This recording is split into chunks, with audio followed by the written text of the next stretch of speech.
hear what she has to say, because she makes a direct connection between what the colonizers did to the continent in 1884 to also what is happening today in terms of this whole dysfunction that exists with Africa, but also with those of us who our ancestors come from the motherland. And so I want to play this for you, which is an excerpt from what she had to say. Then we're going to chat with it about our panel. I really think you're going to be blown away about what she has to say. Go right ahead.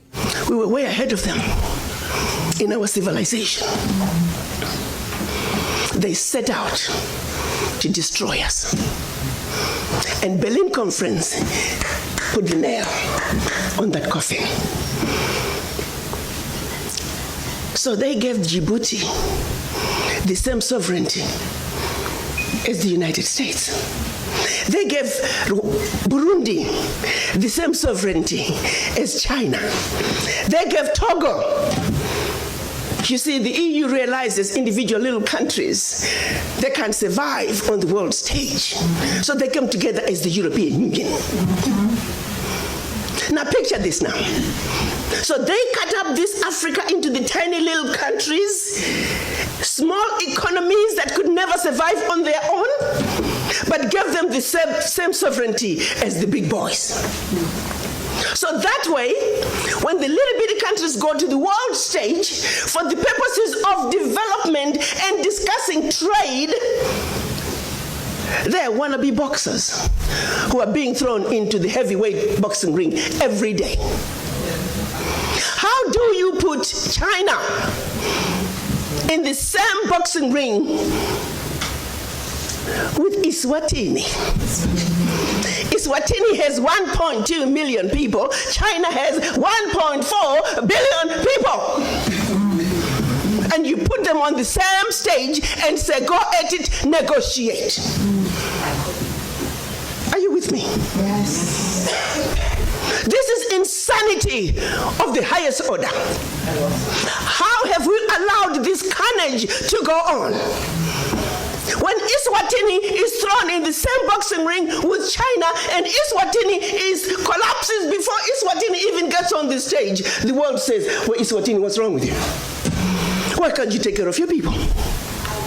Well, China came in and said, Eswatini, give me all your gold or else. And if Eswatini does not agree, they just go on next door to Lesotho and give Lesotho an extra $1. And if Lesotho doesn't take it, they just jump on to Togo, Central African Republic.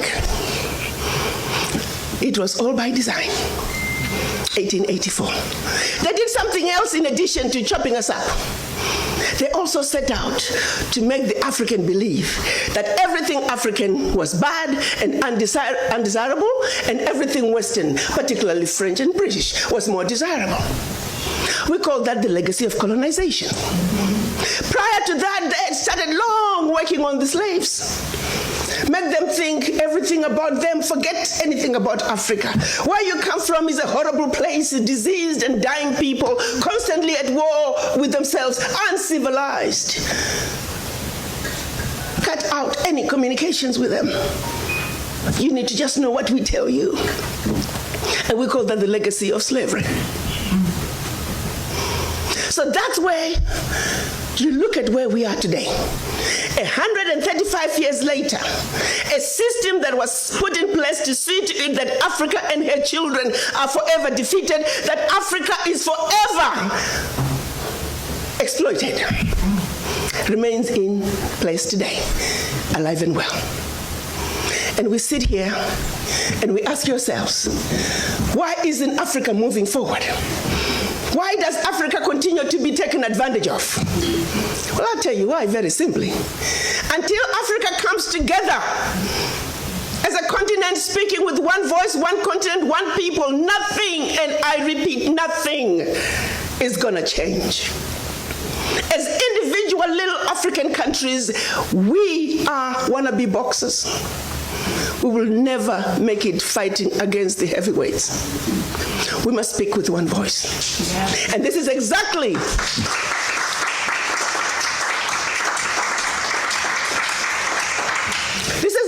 what our Pan-African leaders wanted to see happen in 1963 when they came together in Addis Ababa, Ethiopia. They clearly stated that are for the Africans at home and abroad, and that African Union was now. They said Africa must speak with one voice. It is the only way for Africa to take its rightful place on the world stage. Sadly, when they went to Addis Ababa in 1963, they were divided. We had two factions, the Casablanca group and the Monrovia group. The Casablanca group were saying Africa for the Africans at home and abroad, and African Union now. This was Ghana, Guinea, Mali, Egypt, Morocco, Algeria, and Tunisia. Only 7. The other 25 of the 32 who attended were the Monrovia group. They were the nationalists. They said, let's go slow.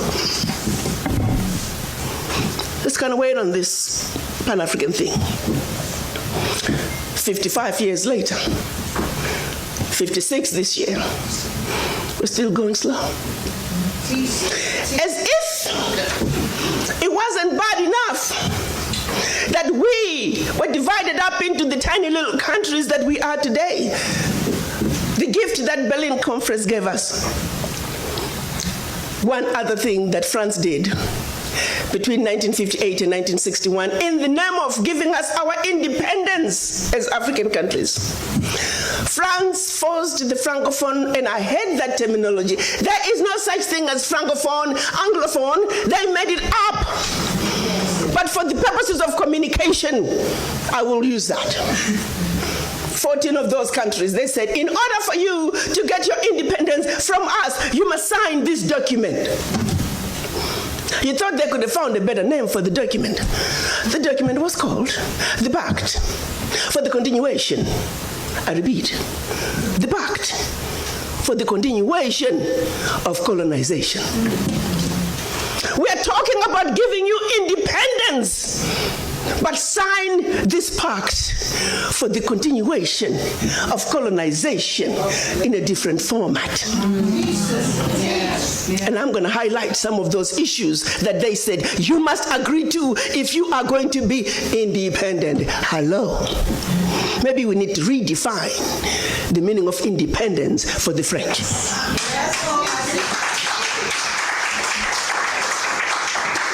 First, France said, you see, you monkeys, you don't know how to manage your money. We're going to demand that you deposit 85% of your bank reserves with the French Minister of Finance. Under the French Central Bank, under the control of the French Minister of Finance. France is then going to take your 85% bank deposits from each and every one of you. Deposit those funds in the French stock market under the French name. And you may or may not know the returns. Today, as we speak, the latest figures are saying for every 14 billion that France invests in the stock market from Africa, they are realizing upwards of 300 billion in return. Every year in, year out, because of these deposits from the African countries, France is taking out of Africa over $500 billion. Now figure it out.